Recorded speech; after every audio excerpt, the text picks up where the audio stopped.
ఒకప్పుడు పౌరుషాల గడ్డగా పేరొందిన కడప జిల్లా నేడు అభివృద్ధి ఆధునికతకు ప్రతీకగా మారి దేశవ్యాప్తంగా ప్రత్యేక గుర్తింపు పొందుతోందని రాష్ట్ర ప్రభుత్వ విప్ జమ్మలమడుగు ఎమ్మెల్యే ఆదినారాయణ రెడ్డి అన్నారు. పర్యాటక, ఆధ్యాత్మిక, వ్యవసాయ రంగాల్లో విశిష్టత కలిగిన కడప జిల్లా ఇటీవల కాలంలో పారిశ్రామిక రంగంలోనూ గణనీయమైన పురోగతి సాధించిందన్నారు.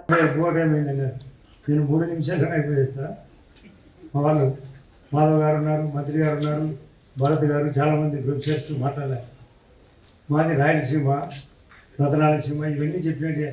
మాది పౌరుష గడ్డ.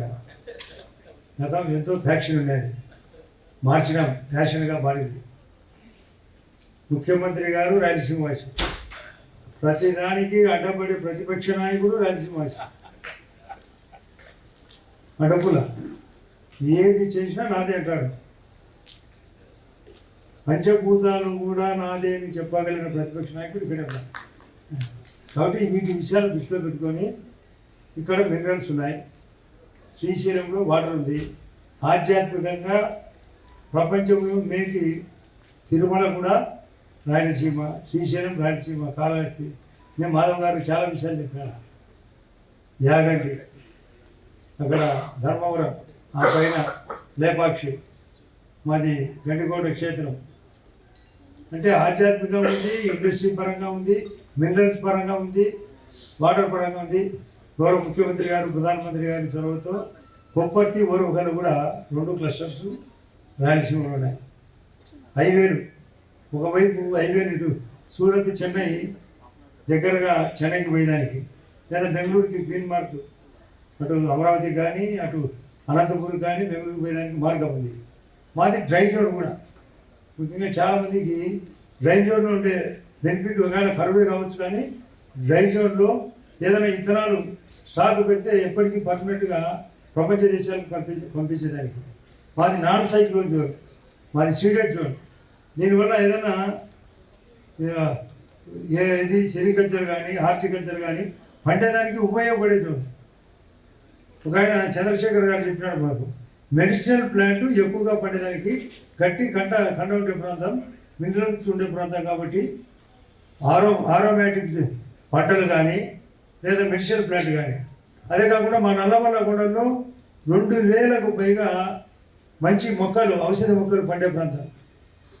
ఒకప్పుడు వెంకటేశ్వర స్వామి అహోబిలం నుండి పెళ్లి నిమిత్తము అక్కడికి తిరుమలకు పోయేటప్పుడు కింద ఆయన ముళ్ళు పుచ్చుకుంటే రక్తం కడితే అందులో నుంచి పుట్టిన ముక్కే ఎర్రచందనం.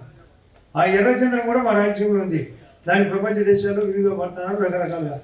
కాబట్టి ఇన్ని రకాలుగా ఉండే ఉపయోగపడే ఈ రాయలసీమను బాగు చేసే దానికోసం గౌరవ ముఖ్యమంత్రి గారు పోలవరం టు బనగచర్ల నల్లమల్ల సాగర్ ప్రాజెక్టుకు దాదాపు 56,000 కోట్ల ప్రాజెక్టుకు కేంద్రం అనుమతిస్తారని కోరుకుంటున్నాం. అది కాకుండా రాయలసీమ హక్కు పెట్టు 40,000 కోట్లు మన బడ్జెట్లో కూడా ప్రవేశపెట్టారు. అది కూడా టోటల్ కేంద్రమే. కాబట్టి కేంద్ర సహకారం కూడా ఉంది రాయలసీమకు. మన గౌరవ ప్రధానమంత్రి గారు శ్రీశైలం గురించి, మన ఓరవకల్ గురించి చాలా విషయాలు చెప్పిపోయినాడు. కొప్పర్తికి అయితే 5,000 కోట్లు, ఓరవకల్కి 5,000 కోట్లు డబ్బులు కూడా ఇవ్వడం జరిగింది. కాబట్టి ఇక్కడ మీరే చెప్పినట్టు మా వాళ్ళు మేధావులు కూడా ఉన్నారు. మేధావులతో కూడిన, కౌలతో కూడిన, అన్ని రకాలుగా కూడిన ఈ యొక్క రాయలసీమను బాగు చేసేదాని కోసం గతంలో ఉండే దరిద్రం పోయింది, అన్ని రకాలుగా అభివృద్ధి చెందేదానికోసం ఈ యొక్క సమర్థనాలు పెట్టిన ఈ కార్యక్రమం చాలా చక్కటిది. అది హృదయపూర్వకంగా పికప్ కావాలని చాలా విషయాలు నేను వచ్చేటప్పుడు మా సత్యకుమార్ గారు దాదాపు అర్ధగంట సేపు నేను రాసుకునేంత చెప్పినాడు. కాబట్టి ఆయన అయితే వింటే మన మినిస్టర్ గారిది. కాబట్టి ఈ విషయాలన్నీ దృష్టిలో పెట్టుకొని ఇండస్ట్రీస్ వాళ్ళు రావాలని, ఐటీ కూడా అవకాశం ఉంది ఇక్కడ. కేవలం మీరు rising Rayalaseema industry innovation investment అన్నారు. నేను పదే చెప్తున్నా 4 ITs అని.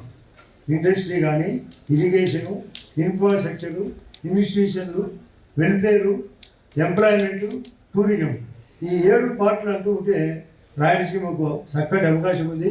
ప్రపంచంలోనే ఇక్కడ మా జమ్మలమడుగులో అయితే బగబగా మండే ఒక పాట ఉంది,